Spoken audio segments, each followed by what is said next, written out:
ಶುರು ಮಾಡೋಣ. ಎಲ್ಲರಿಗೂ ನಮಸ್ಕಾರ. ನನ್ನ ಹೆಸರು ದೀಪಾರಾವ್. ನಾನು ಕಸ್ತೂರಿ ಕನ್ನಡ ಸಂಘ ಕ್ಲಿವ್ಲೆಂಡ್ ಒಹಾಯೋದ ಪ್ರಸ್ತುತ ಅಧ್ಯಕ್ಷೆ. ಇವತ್ತು ನಮ್ಮೊಡನೆಗಿದ್ದಾರೆ ಡಾಕ್ಟರ್ ನವೀನ್. ಇವರು medical director, centre of diabetics and endocrinology at Akron's children's hospital. ಇವಾಗ ಅವರಿಂದ ಪ್ರೆಸೆಂಟೇಷನ್ ನೋಡೋಣ. Namaskara. Thanks for inviting me here today. Thanks to everyone for joining us on a Saturday morning. ವಿಷಯ ಡಯಾಬಿಟಿಸ್ ಮತ್ತು metabolic syndrome ಇರೋದ್ರಿಂದ ನಾನು ಬಹುತೇಕ ಆಂಗ್ಲ ಭಾಷೆಯಲ್ಲಿ ಮಾತಾಡ್ತೇನೆ. ಸೊ ನನ್ನ ಬಗ್ಗೆ ಪರಿಚಯ ಕೊಡೋದಾದರೆ, I went to medical school in India and then came to the US in 92, completed residence in pediatrics. And for various reasons, including the fact that my father had diabetes as I was a child growing up in middle school, I gravitated towards endocrinology, and I received training in pediatric endocrinology in New York City back in 95 to 99. And during that time, the major portion of pediatric endocrinology was type 1 diabetes in children and adolescents. So as opposed to type 2 diabetes, which most of the adults have, type 1 diabetes predominantly affects young children. And the key difference between these two types of diabetes is that in type 1 diabetes, the cells in the pancreas that make insulin just die out. And as a result, there is severe deficiency of insulin in their bodies, and they have life-threatening complications if they do not take insulin injections multiple times a day. So my training and my experience clinically was mostly limited to that. But during that time, we had one adolescent who had what at that time seemed like the garden variety type 2 diabetes that one encounters in adults. So his body was not deficient in insulin. So he did not need to take insulin injections, but he needed medications by mouth, typical to what adult people with diabetes take. And at that time, it was much more of a curiosity that a child, an adolescent, had what appears to be type 2 diabetes, and the general thought was this is very uncommon. But what happened in the decades that followed is that there has been a significant increase in obesity in children and adolescents. And as a result, the children in the pediatric age group, that is under the age of 18, have increasingly been found to have a variety of adult conditions. And not only are we seeing adolescents who have type 2 diabetes, the type of diabetes that adults get, but also we are seeing these children and adolescents develop other adult diseases, including high blood pressure, high cholesterol, fatty liver disease, gallbladder disease, and arthritis, and also sleep apnea. So all of these conditions, which used to only be seen in adults, are now increasingly being diagnosed in the pediatric age group. So much so that all the other specialties are having to deal with these conditions in the childhood age range. So that has really changed a lot of our practice. And if we think that this is only happening in the US, it is not true. The same trends are being seen in multiple countries across the globe, including Asia, across Asia for sure, across South America, and in Africa as well in the past couple of decades. So this is a global phenomenon, and something that we are just seeing the beginnings of, and hopefully our knowledge and our interventions at this time can hopefully prevent escalation further. So since this is a short presentation, I did not prepare any formal PowerPoint slides. I wanted this to be much more of a conversational style of a meeting. So to understand the concepts of insulin resistance and metabolic syndrome, one has to understand exactly what insulin is. So when I speak to my patients and their families, I explain insulin, the concept of insulin, as a key that opens a lock. So what happens when we consume food, especially carbohydrates? So those part of the food that have starches and sugars. Think about all the grains, including rice, wheat, and all the grains. They are our predominant source of carbohydrates in our diet, pastas, and especially in the Indian context, rice, wheat, and any other grains we consume on a daily basis in whatever form we consume them. And they form the bulk of our source of carbohydrates, which are the major food group that drive energy metabolism. So when we consume those carbohydrates, those are digested in our stomach and intestines. And the final product are the smallest molecules of carbohydrates are what's called glucose molecules. Those are molecules that have 6 carbon atoms and a whole bunch of hydrogen and oxygen atoms in them. That is the simplest sugar. And that is the currency which drives our body. And so glucose gets absorbed from the intestines into the bloodstream and go to every single cell in the body. But for the cells to capture glucose from the bloodstream and get them inside the cell and metabolize them for energy, a key molecule is insulin. So insulin, think of insulin as a key that opens the door and allows those cells to capture glucose from the bloodstream and burn them for energy. So that's exactly what happens on a daily basis. And another way to look at it is that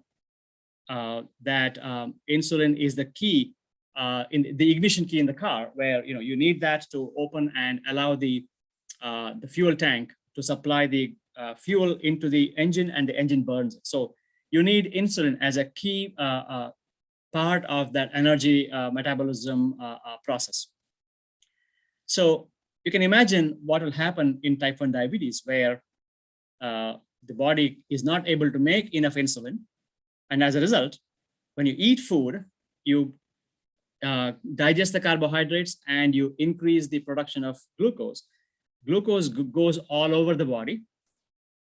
And the insulin helps capture the glucose from the cells. But since there's no insulin anymore, there's not glucose being captured in the cells. So insulin, so glucose just accumulates in the blood, and so the blood glucose goes up. So that is the fundamental part of what happens in type 1 diabetes. In type 2 diabetes, the body still makes insulin, but maybe not enough to maintain normal blood sugar levels. But at the same time, and the reason why insulin does not work well in those individuals is because of many other problems, either because their obesity causes the insulin not to be able to act well. And as a result, their glucose goes up into the category of diabetes. But typically in type 2 diabetes, the level of blood sugar elevation is not as high as in type 1 diabetes, because there's a difference in how much insulin the body makes. So that is the fundamental difference between type 1 and type 2. And so the entire world began seeing that spike in type 2 diabetes in adolescents and young children. And that was intriguing. And at that time, we could not have predicted that 20, 30 years later, about 25% of all children under the age of 18, when they get first diagnosed with diabetes, end up having type 2 than type 1. What used to be very rare in the 1990s is now very common. And so we are still struggling to figure out how to treat youth that have type 2 diabetes, mainly because the medications that are studied and approved in adults take a long time to become approved in children. So we have limited number of medications that we can treat children with type 2 diabetes. So that is a major concern. So across the world, every population has seen the skyrocketing of youth that have type 2 diabetes and are struggling the same way we are, trying to figure out what is the best way to treat these individuals.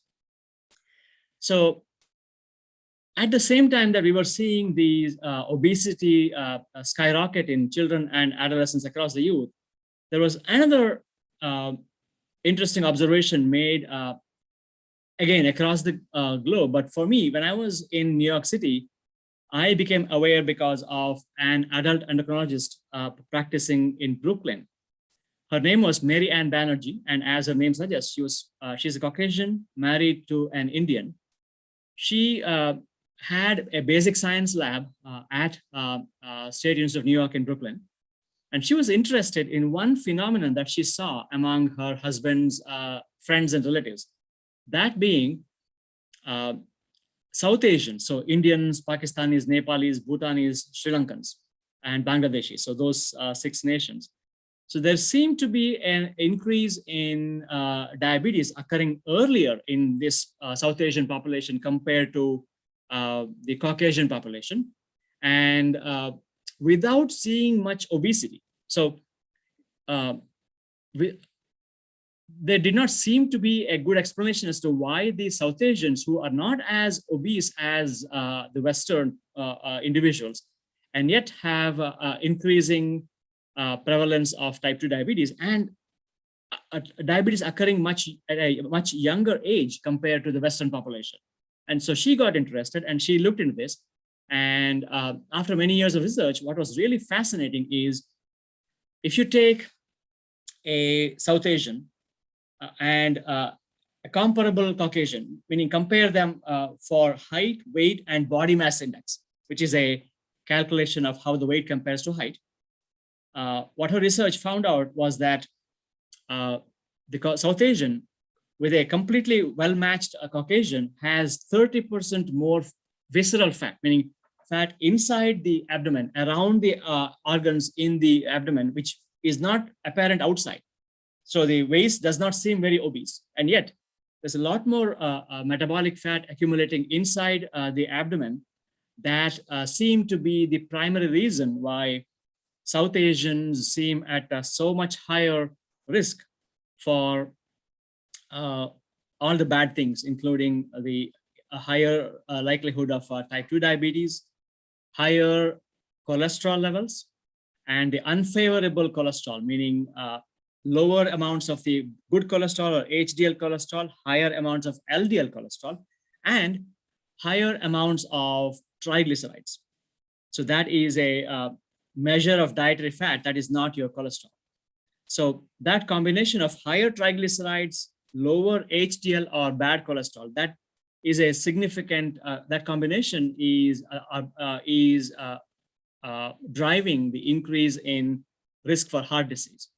And so she became interested, and there was lots of publications. And again, back in the 1980s, it was realized that in certain individuals, there are some common risk factors that tend to aggregate together in the same individual. And that led to the concept of what is called metabolic syndrome. So essentially, metabolic syndrome comes down to insulin resistance.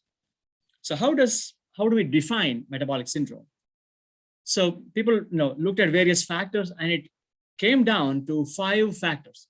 So one is increased abdominal obesity, along with higher blood sugar levels, either blood sugar that is frankly in the range of diabetes or the borderline gray zone called pre-diabetes. 2 measures of fat. So high triglycerides, above 150, low HDL cholesterol, so below 40 in men and below 50 in women, elevated blood pressure. So these 5 factors. So among these 5 factors, if somebody had 3 or more factors, that was termed metabolic syndrome. And then if you had these risk factors, then your chance of diabetes as well as heart disease, including high blood pressure, high cholesterol, and increased risk for heart attacks and strokes was higher. So there is this link between metabolic syndrome and cardiovascular health. So that became apparent, and that became a focus of a study across the world, and data began trickling in that there is an increase in metabolic syndrome across the world.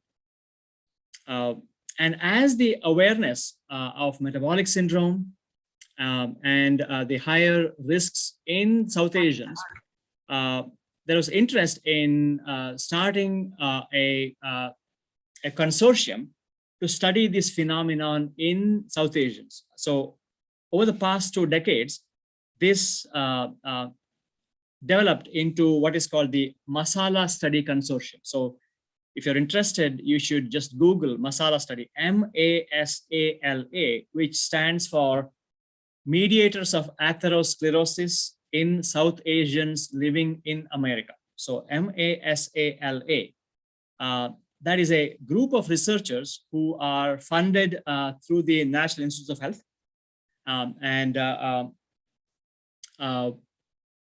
are doing lots of real good studies on South Asians.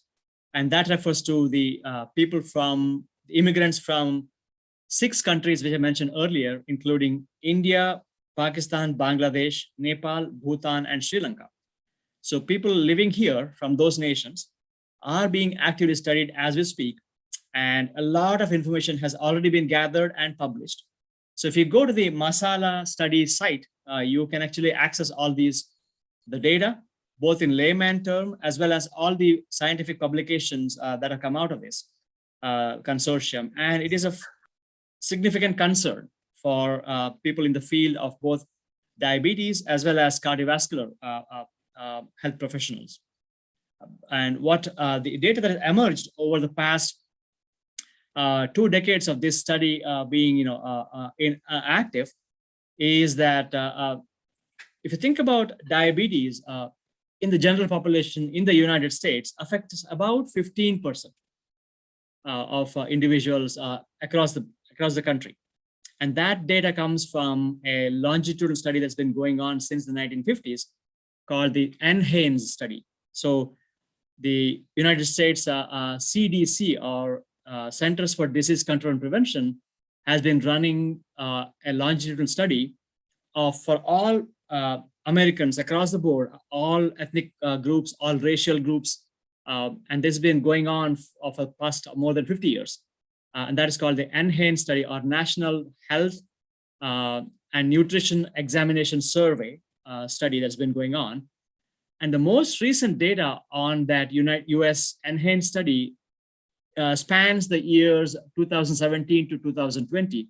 And as you can expect, that study has been interrupted by the pandemic, the COVID-19 pandemic. But the data we have so far among the general population of the US is that diabetes is prevalent in about 15% of the US population. But what the Masala study found is that among South Asians living in America, pre-diabetes and diabetes is almost 32%. So double the general prevalence that you see in the American population. And moreover, the type 2 diabetes that affects South Asians is happening about 1 decade earlier than you see it in the rest of the population. And there are now data from multiple different study groups.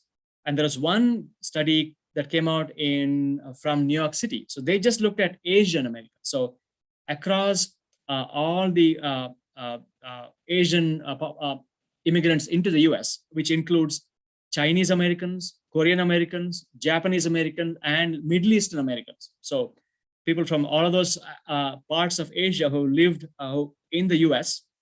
And if you slice and dice it and look at all the subgroups, what's even more concerning is that South Asians have twice the risk of all the of diabetes and cardiovascular risk factors, even compared to Chinese Americans, Korean Americans, Japanese Americans, and the Middle Eastern Americans. So South Asians as a group are at the highest risk for diabetes and the cardiovascular risk factors, which I mentioned earlier, which is high blood pressure, high triglycerides, low good cholesterol, which is HDL, and higher levels of LDL cholesterol, all of which go to explain the reasons why we South Asians are at higher risk of developing diabetes and adverse cardiovascular risk, including a higher chance of developing heart attacks and strokes. In addition, one other anatomical factor that seems to predispose us to heart disease is that compared to all the racial subgroups, South Asians tend to have the narrowest coronary arteries. So the coronary arteries are the arteries that supply blood to the heart muscle. They come from the aorta and go in there. And you can imagine when, to begin with, they have narrower coronary arteries. The blood supply is precarious to begin with. And when somebody has diabetes, insulin resistance, and high cholesterol, that diameter gets even narrower because there is deposition of fat deposits inside under the lining of that of those arteries, and the arteries get even narrower. So to begin with, we have narrower arteries, and with all of our metabolic problems, the diameter gets narrower. So we are at a much higher risk for developing heart disease, and not just the heart attacks, but the blood vessels that affect the carotid arteries. Even they get narrower, and that results in a higher risk for strokes. Because when you have a narrowing of the carotids, that is when you are at risk for either rupture or blockage that result in a variety of strokes. So those are the explanations as to why and what are the underlying risk factors. And the question is why, right? So what is different among us South Asians compared to Caucasians that put us at such a higher risk category? There are some insights into why that might be, but at the same time, research is ongoing as to how one can modify those. There are some common risk factors to across all racial groups. So the 20th century has seen a rapid change in how humans live. So lifestyle. So that includes both food availability, food cost, food affordability. So we all know the Green Revolution, the technologies that went into improving our agricultural practices. So agricultural output increased greatly because of all the advances in the 20th century. So humans were able to grow more food, and the primary problem we were trying to solve was that of hunger. So for all the millennia that humans have been in existence, we have lived in a state of food shortage. So, you look at the medieval times and even the ancient times, food was scarce. And so we were living in food scarcity. But that changed with the 20th century. So genetically, what happened was, as humans were evolving over thousands of years in a food scarce environment, we selected in genes that give us greater survival. So people whose bodies could not store energy died out.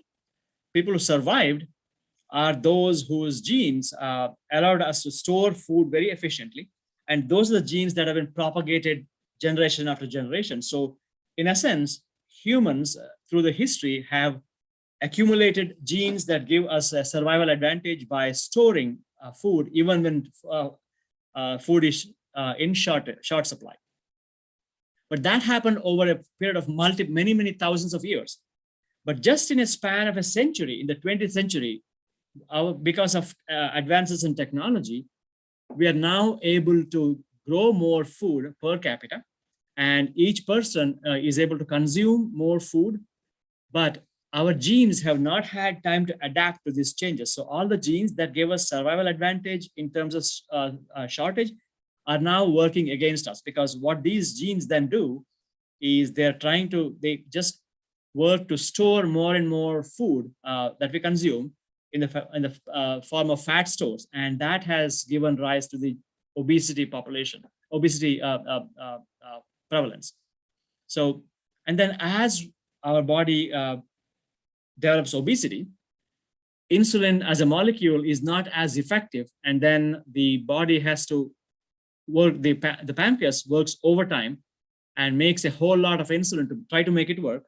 But when the body makes too much insulin, that is not good for us either, because all that extra insulin, what it does is keeps storing food in the form of fat droplets in multiple places, including the liver, in the stores under the skin, and in other organs in the body. And that is what predisposes us to the diabetes, as well as the increased risk for heart disease, because when you start laying down fat deposits inside the blood vessels, that narrows them and raises our chance of having heart attacks and strokes.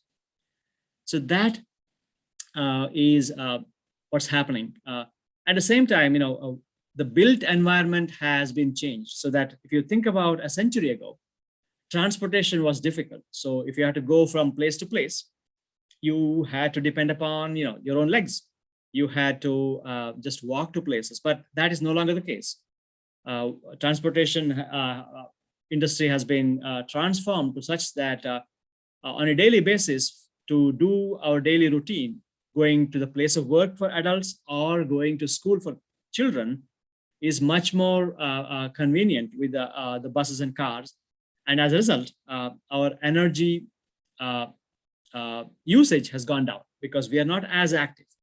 So these two combination of factors, increased energy availability in the form of food, along with decrease in energy utilization or burning of energy, that combination has led to increased energy storage in the various parts of the body and giving rise to obesity. And then that cascades down the risk factors of diabetes, high blood pressure, high cholesterol, narrowing of arteries in the coronaries and the carotids, and a higher chance of developing heart attacks and strokes. So really that is what has happened over the just over the past few decades.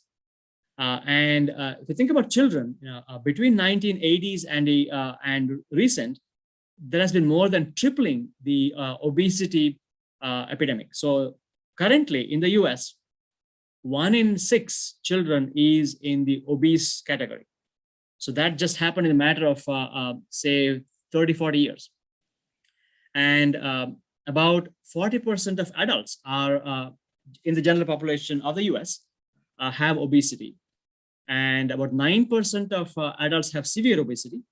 About 3% of children have severe obesity. And as I said earlier, 15% of Americans have diabetes, but more than 30% of South Asians adults have diabetes in this country. So those statistics might overwhelm us, but I think the important takeaway is, what do we do about it? So again, there's been a lot of research into this. And speaking specifically in the masala study, I think the importance of that study group is that it is breaking down some myths and preconceived notions. I think we all have this preconceived notion that vegetarian diets are healthy. In general, that is true. But within vegetarian diets, what is now clear is that there are certain forms of unhealthy vegetarian diets, and there are certain forms of healthy vegetarian diets, and that includes Indian diet also. And the masala study has done a lot of fabulous studies teasing out all those details. And what they found was that they compiled indices. So they have very nice tools from the nutritional standpoint of categorizing plant-based diets as either unhealthy or healthy. So unhealthy plant-based diets really comes down to two things. One is increased consumption of those grains that have higher glycemic index, meaning those grains that have glucose available in a very, very easily digestible form. And that really is rice, so white rice. So people whose diets are high in white rice, they tend to have a higher index of the unhealthy plant-based ingredients. And the second component of unhealthy plant-based diet is milk-based products. Think of all the things we use: milk, cream, yogurt, and buttermilk. And if our diets are very heavy in those items, and including the milk-derived sweets, the desserts, those all go into the unhealthy plant-based diet module. So what the masala studies found is that when they categorize people as to what their unhealthy portion of their plant-based diet is compared to the healthy, they have correlated that when somebody's diet is very rich in unhealthy plant-based products, they tend to have higher blood pressure, higher cholesterol, higher triglycerides, and a lower good cholesterol, and a higher chance of heart disease and strokes. And so again, this is all emerging data as we speak. So the masala study is still ongoing, and they're mainly in two centers where their investigators are. One is in Chicago and the other is in San Francisco Bay Area. So that is still an ongoing trial. And so it's given a lot of insight into all of us in the field and what we can do about it. So, and next couple of minutes, I'll talk about what we can do. So really, there is no magic bullet in reversing our risk of obesity and metabolic syndrome. Comes down to the most important thing we can do is change our lifestyle. So really making changes to the way we eat, the kinds of food we eat, the amounts we eat, and the proportions of what we eat. And of course, trying to be more active on a daily basis. So that combination is probably the most helpful in preventing these complications before they happen. But of course, if one already has elevated blood pressure or diabetes or high cholesterol, of course, then the next step is to mitigate that with the medication. So, and the hope is that, if you don't have these, one can make some changes and get to, prevent those.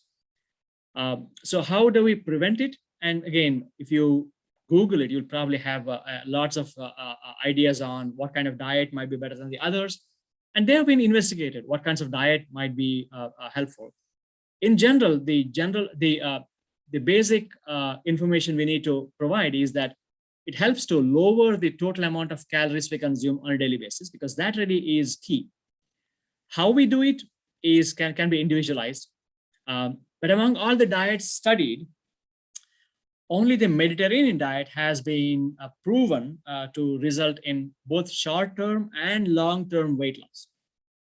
So Mediterranean diet is really the where you consume lots of fresh vegetables, fresh fruits, lean meats, so essentially fish, and lots of olive oil. So olive oil tends to have more productive properties. So the Mediterranean diet is very well studied and has data to prove that it is effective both in the short term and long term in keeping weight off. There are other types of diet that people follow and claim that it helps them. And again, the results are varied. So coming to intermittent fasting, so that is very popular. And there are multiple ways in people do intermittent fasting. So there is what is called the 5-2 rule, where 5 days of feasting and 2 days of fasting, and alternate day feasting and fasting. So by fasting, you mean one meal around 12 noon. That's it for that day. But on the feasting days, there are multiple meals between 4 a.m. and 10 p.m. Essentially. So alternate day fasting is one thing people have found, where you fast on one day, just one meal on that day, and then the next day you can eat whatever, whenever, so at whatever time, and then you alternate those days. So the 5-2 is 2 days a week you fast, the other 5 days you feast. But probably the most popular now is what is called time-limited fasting, and that is where you limit your food intake to either an 8-hour period from 12 noon until 8 p.m., or some people even stretch that to 10 hours. But the other 14 or 16 hours, you fast. So no food intake in those 16 hours. So that has not been extremely well studied. It is just coming to be studied. It is clear that the intermittent fasting and the time-limited fasting are very effective in weight loss in the short term. But what we don't know, and there is no data so far, is how effective it is in the long term. Mainly because these diets are not easy to continue and keep going for a long time. So there might be limitations in how data can be collected. But certainly in the short term, we have data that intermittent fasting, time-limited fasting, alternate day fasting, and 5-2 fasting seem to work in reducing the weight. So it can be a booster. It's something that you start with. And then, of course, can one sustain it in the long term or not? Not clear. One other question that just popped up is some people claim that these intermittent fasting protocols allow them to reverse the diabetes. Certainly, if somebody has mild diabetes. So again, type 2 diabetes is a spectrum from very, very mild to quite severe. And part of it has to do with how much of insulin secretion in the body one already has. So if somebody still has reasonable ability to make insulin, and their diabetes is really because of unhealthy lifestyle with increased, the poor diets over a long time, and they have not reached the point where their body does not make any more insulin. So those are the kinds of people in whom a diet can actually reverse diabetes. But keep in mind that diabetes is very different from person to person. So the data, if a certain person might be able to reverse the diabetes with really stringent diets, but that might not be applicable to another person because that person might be further down in the pathway of diabetes. So they're not generalizable, but certainly there are anecdotal data where people, who have mild diabetes can certainly reverse the diabetes. And if they were on medication, they are able to come off medication completely. So there's no denying that fact. But it is not something that is applicable to everyone. I just had a question as to what is hemoglobin A1C. So good question. So I hope people know what hemoglobin is. So hemoglobin is the protein in the blood that helps the blood carry oxygen to the various parts of the body. And it is hemoglobin, which is an iron containing protein in the blood that actually holds on to those iron atoms, hold on to oxygen and allow the blood to transport oxygen. And hemoglobin also gives blood the red color. So hemoglobin, a certain percent of the hemoglobin circulating has glucose attached to it. So depending upon what the blood sugar average has been over the lifespan of that red blood cell. So the red blood cell lives in the body for about 3 to 4 months. And during that time, depending upon what the person's blood sugar levels have been, a certain percent of the hemoglobin has glucose attached to it, and we can measure that. And that is what is called hemoglobin A1C or glycosylated hemoglobin. In somebody whose blood sugar have been normal, say fasting under 100 and at other times under 140, so really good, stable, normal blood glucose levels, only about 4 to 5.5% of the hemoglobin has glucose attached to it, and that is referred to as a hemoglobin A1C of say between 4 and 5.6. So that is normal, between 4 and 5.6. But as somebody has diabetes and the blood sugar goes up, of course, in person with diabetes, the blood sugar is not stable; it is up and down. But somebody's blood sugar has been up and down at the higher level, so those red blood cells are exposed to higher glucose levels over their lifespans over a period of 3 to 4 months, and a higher percent of the hemoglobin now has glucose attached to it. And that is what's called hemoglobin A1C. And that test is actually very valuable in following somebody with diabetes. So when somebody has diabetes, we look at that every 3 months because that's how long the red blood cells live. And we can tailor their medication to bring their average blood glucose level down. And we follow that with hemoglobin A1C. So that in people with diabetes, our goal is to get it as low as possible without going too low, because you don't want somebody to have lots of low blood sugar and have them have the complications from that. So the hemoglobin A1C allows us to follow, monitor, and tailor somebody's treatment to where we need them to. That is hemoglobin A1C. So any other questions? So yes, so we, being a pediatric endocrinologist, I certainly see a whole lot of children with type 2 diabetes and type 1 diabetes as well. And as you can imagine, the past so many years, junk food availability is really sad.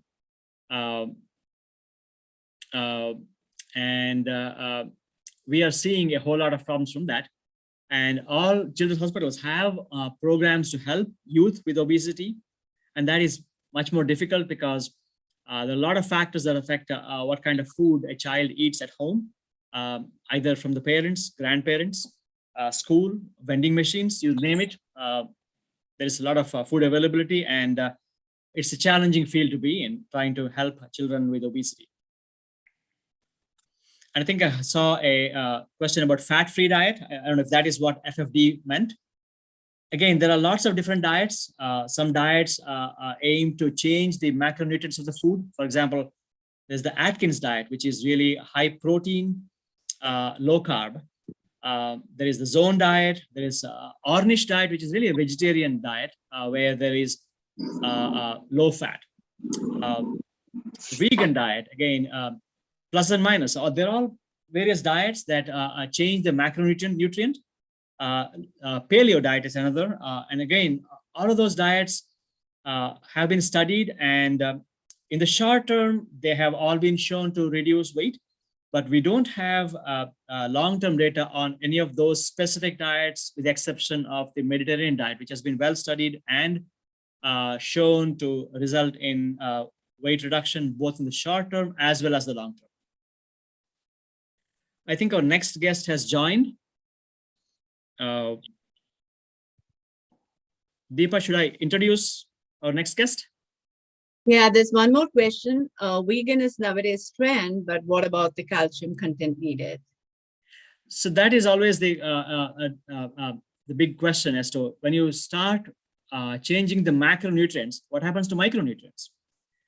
So I think that is always a question. And the true strict vegan diet, not only are they vegan for food, they also tend to be vegan for any other supplements.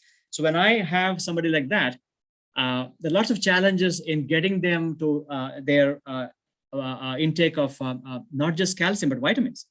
And they are very particular in what kinds of supplements they will accept. So they will not accept supplements that have non-vegan food contents in them, even the contents of the tablets. So it becomes very challenging. So, and two main concerns with the vegan diet is if somebody is truly vegan, vitamin D deficiency can be pretty bad in those diets. Vitamin B12 can be because the only source of vitamin B12 in the world is the animal kingdom. So to try to get vitamin B12 from the plant kingdom is next to impossible. So those are challenges one faces in, when we have those families and trying to get the point across that, for normal health, you need all those nutrients in food, not just the macronutrients, but micronutrients, and one has to maintain a certain minimum intake every single day. Otherwise, the child or the adult will end up with disease that is entirely preventable. And, and so we have these frank conversations, and sometimes we're able to convince them to do that. But that is not easy. Yeah, So you can use. Yeah. Can I ask a quick question because it's a lengthy one? Yep. Okay, so we know all about obesity, pediatric obesity, all that stuff from everything that you explained.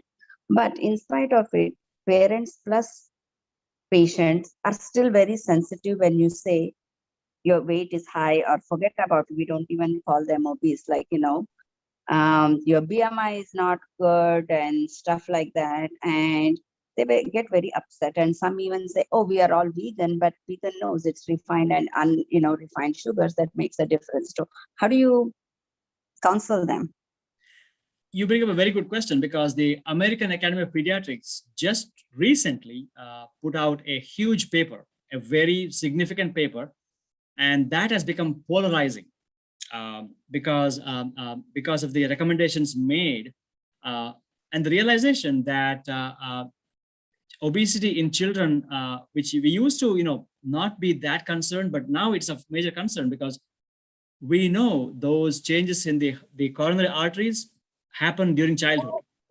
So one has to intervene early to prevent adult disease. So that's becoming very, very clear.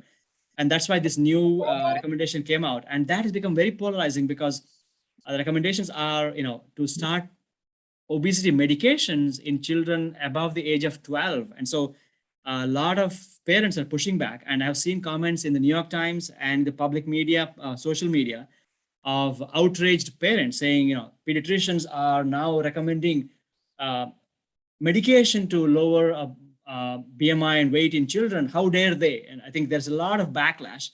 And I can certainly understand the frontline primary care pediatricians like you that are facing that backlash. And so it's a delicate balance. I think it's counterproductive for us to push back, but I think one has to continue the conversation saying, hey, we have data now from, those data are 3 or 4 decades now, and the data are accumulating that increase in weight during childhood is not benign. And all the changes that we fear in the carotid arteries and the coronary arteries, we have evidence that those begin in childhood. And unless we tackle that during childhood, you're talking about increased risk for lots of bad things happening when their child is not in their 50s or 60s, but perhaps when they're in their 20s and 30s. So I think giving them that framework, I think might help convince them that, yes, the chubby fat that their 3-year-old is facing might not be benign, but might be something that we need to address sooner than later. I totally understand. It's a very, very challenging time. And that publication really made things difficult. And there is a lot of backlash among the public.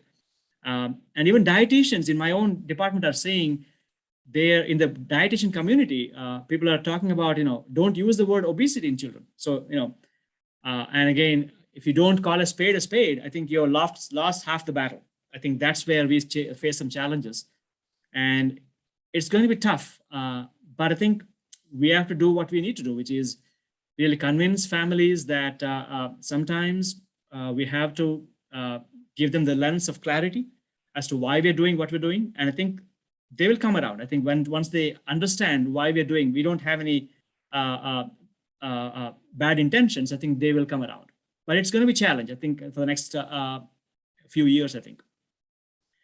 With that, let me pivot. Let me introduce our next speaker. We have Dr. Sabah Kadri joining us today. Welcome, Dr. Sabah Kadri. She has a PhD in computational biology from the joint Carnegie Mellon University and University of Pittsburgh. And she's currently working in a company as a director of computational genomics. She's a scientist by training, and she has multiple areas of interest within that.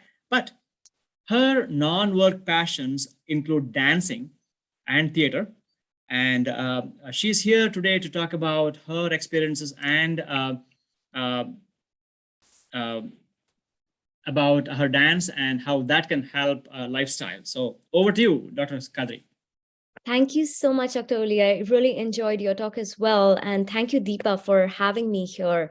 I am a scientist by training.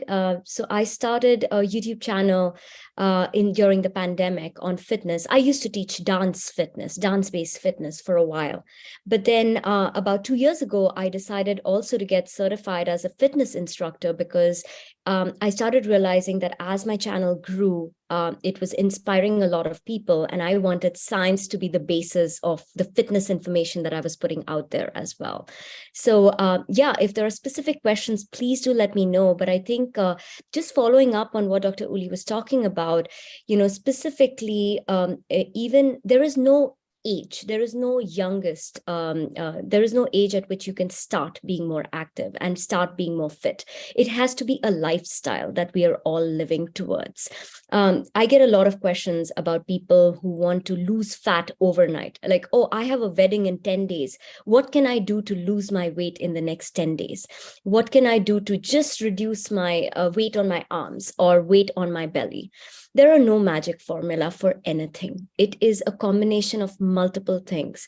And I think if there's anything that I would want your listeners to take away today, I think that is that one thing, which is fitness and health, and good health is a lifestyle. And making small choices in your everyday meals, making small choices in your week, parking your car a little bit farther and having extra steps to take you from work to your parking spot. Having kids go out to play. I know it's not very helpful in cold cities like in Cleveland or in Chicago, where I am based, but there are indoor activities that can be done. So things that can really help promote a healthy lifestyle and an active lifestyle is what we should be pushing for. And coming to dance, I think dance is something which is very personal. Some people like it, some people don't. That's okay. I've had a lot of people who were not dancers on my channel, and they really enjoy the feeling of just letting go and being themselves. People who sometimes just want to learn a step here or there. what we don't realize is a lot of dance is actually based in having good movement in your body. Some moves can actually help you build better balance, which can really help as you get older with preventing falls, for example. So yeah, I think that's kind of what I wanted to mostly let your listeners know. But Deepa, if you have any specific questions that I can address, I'd be more than happy to. Yeah, I would like to play a short video of yours so that the audience can know like what exactly and how exactly you teach them. Yes, for sure.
ನಾಳೆ ಬೆಳಗ್ಗೆ ಗಂಟ ನಾನು ನಿನ್ನ ನೆಂಟ ನೀ ಸಿಕ್ಕು ಬಿಟ್ಟು ನನ್ನ ಕೈಗೆ ಸಿಕ್ಕಮ್ಮ ಅತ್ತ ಇತ್ತ ಹೊಂಟ ಈ ಐನಾತಿ ಸೊಂಟ ನೋಡೋ ಮಂದಿಗೆಲ್ಲ 100 ಬಾಟ್ಲಿ ಕಿಕ್ಕಮ್ಮ ಸುಡನೆ ಬೇಡ ಸುಕ್ಕ ರಕ್ಕಮ್ಮ ರಾರ ರಾರ ಕುಣಿಯಕ್ಕ ಸಕ್ಕ ಎಕ್ಕ ಸಕ್ಕ ಎಕ್ಕ ಸಕ್ಕ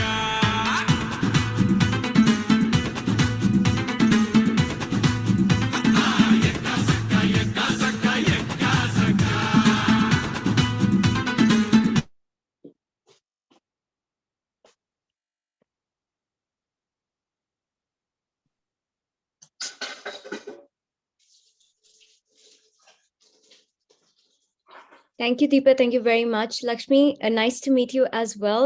You asked how you can join the dance online. I have a YouTube channel. I just put the link in your in the chat as well, but you could always look up me by my name or Workout with Sabah on YouTube, and you can find my channel quite easily through that as well. And I do have, thank you so much for playing that one. That was my 30-minute workout that I'd done with some fun Tamil, Telugu, Malayalam, and Kannada songs. And this is one of the ways that I found that people, one of the things that I found a lot with people who come to my channel is that sometimes workouts feel like a lot of work, and they're supposed to be work. We're working on our body, but by introducing fun music and songs that people really like to listen to on the channel, I found people come back and they make workout kind of a habit. And I think that is kind of what I'm aiming for with the channel as well. I have a question, Sabah. I'm following you from past 3-4 years, and I have lost 35 pounds only with your weight loss training videos. So I want to ask a question. When I initially started, I liked to dance. So I'm learning Bharatanatyam dancing also. So I'm like, I love dancing. So I always used to do the dance numbers. But at one point, my weight was like kind of stagnant, how many hours I did. And then I switched to the weight training that you provided. And then I started to see that it started again decreasing. Mm-hmm. So what do you have to say, like, with like only doing cardio or like only doing weight trainings? Do we have to switch in between, like yoga, strength training, and then cardio, and then weights? Like, does it matter that you need to change all this? That is such an excellent question. And it's one of the reasons that I got certified as well, because I think the short answer is no, you should not be doing only one type of training. An integrated form of workout exercise regime is most important for our bodies. We need to be able to work on our flexibility, our balance, our strength training to basically work on our muscles. Cardio definitely helps with our stamina as well. There is this misconception that people have that if my heart rate is very high and it's like I'm sweating a lot because my heart rate is very high, I am burning fat. That is not at all true. The way that you burn the most amount of fat is actually by keeping your heart rate in a particular type of aerobic heart rate zone, basically. So I try to, at least for the last couple of years, I've started to really bring more integrated training into the channel. Deepa, what you saw is exactly right. I think initially, if especially when, let's say, your body's not very used to working out and you're doing cardio, you will start losing weight. It's just like Dr. Uli was talking about the diets as well, right? Initially, all of these, any changes that you're making to your body will have those impact, but then you will reach a plateau at some point. So doing integrated training, especially with yoga, I love having yoga in my routine. I at least try to do it once a week. Some people like to do twice a week as well.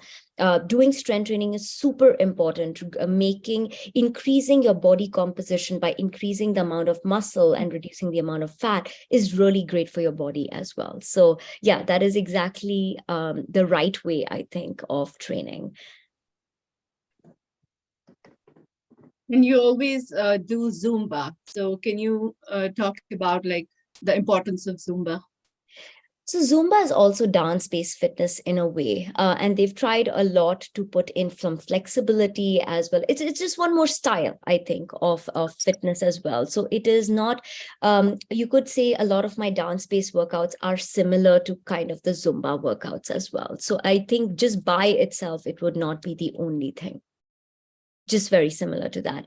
I do see a question from Dr. Oli, which is about whether my workouts are low impact. Some people have limitations due to joint injuries. There is excellent question. So not all my workouts are low impact, but wherever possible, I try to give instructions on the screen. Sorry, my dogs are barking, but I try to give instructions on the screen of how to make things low impact, right? People do this other thing that they tend to confuse impact and intensity. So impact is when, let's say, for example, you're like jumping a lot, you're putting a lot of stress on your joints, whereas intensity is something where you're putting in a lot of effort into the amount of energy that you're taking to do the movements. So you could have something that is low impact and still have high intensity, which means that you're doing a lot of work, your body's doing a lot of work, but at the same time, it's not hurting your joints. So in my workouts, I try to do a mix. Some workouts are more high impact than others, but there are easy ways to make workouts low impact as well, which is just reducing some of that jumping and hopping. I have a question. Dr. Uli mentioned that we South Asians have this abdominal fat, which is the reason for all these metabolic syndromes. So what do you have to say? Like, how do we concentrate on like removing that fat content in the abdomen area? It's a very common question. We all have that. Everyone has some problem areas, right? Some people have them on arms, sometimes very, very common on the abdomen area for South Asians. It's very true. It's one of those things where it is like the weight where the places in your body, and everyone is very different. The places in your body where you gain fat or weight the fastest is the places where you lose it the slowest. So there is no easy way to do spot reductions. It has to be fat reduction will always be across your full body. One of the things that I can suggest is like maybe doing more targeted abdominal exercises to improve toning, but really the fat will never go from one place first. And it will never really go at like, oh, I will only have a very tight 6-pack abs, but then the rest of my body will be normal. Like that doesn't happen. it's across the board. It's always a lot of it's consistency. Diet has a huge part to play in actually our abdominal fat accumulation, for example. So I think doing homemade food, doing simple foods along with consistent workouts, I think that is the best way. There is no magical way. Yeah, when you do your videos, I always see that you give like 5 minutes or like 6-7 minutes of arm burn. So is there something for abdominal burn or something? Yeah, I do. I have multiple workouts which are focused on on the abdominal area. And I think mixing that with a full body, along with yoga, along with good nutrition, having a lot of water, hydration is super important for our body to burn fat properly. Having good sleep as well is extremely important. Having a very high stress lifestyle, for example, and then still working out a lot is not going to just show positive effects on our body. Everything, it's kind of a holistic system. But yes, I do have workouts which help target. If you have an abs day, that would be the best workouts for you. And I have another question. Somebody like me who likes dancing, but I'm getting aged. So they say like when you age, the heart rate should be like, it has to be in certain level. So I usually target my heart rate when I'm doing, and some of the workouts you always say that, you can modify the impact. But in the flow, you tend to do more because just watching the video and enjoying the music, sometimes the heart rate goes up and then I get scared. Okay, my heart rate is like beyond like 165 or 175 for my age. So how do you suggest that we need to modify that? That is the one thing about at-home workouts, especially when you're doing things on YouTube, right? If you have a personal trainer, it's very different because they're monitoring you the whole time. I think that's kind of everyone's responsibility to listen to your bodies. As we know our bodies better than anyone else knows our bodies. So really, as if you start feeling that heart rate is going to a zone where you do not want to get to, you have to try to bring it down. There is no other way to do it. But really, I think the one thing that we end up doing is we don't listen to our bodies when it tells us certain things, like, oh, you went a little bit too far, or you are our body has very, very clear ways of letting us know. And it has taken me time to get there as well. Like we were talking about joints earlier. I have an inflamed knee joint, which I've had for 10 years.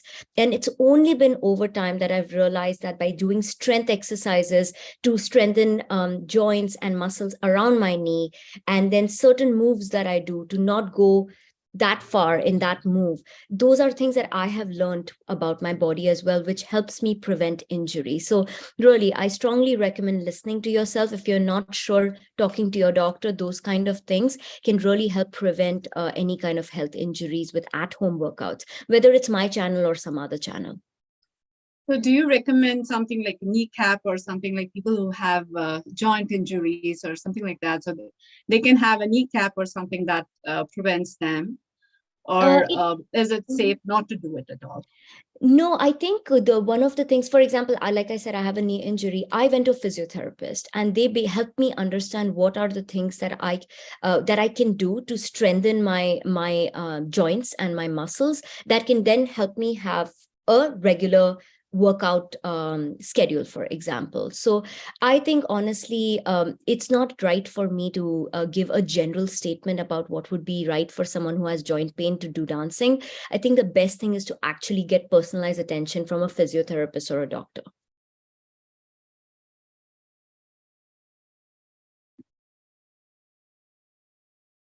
I think we don't have any more questions.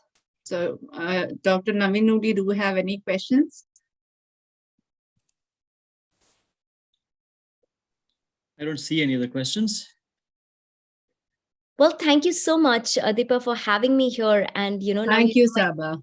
My channel, my Instagram, if there are other questions that come up, please feel free to reach out anytime. Sure. Thank you so much, Dr. Naveen Nuli and Dr. Sabah, for coming and giving us and enlightening us about obesity and exercises we need to do. Thank you. Thank you very much.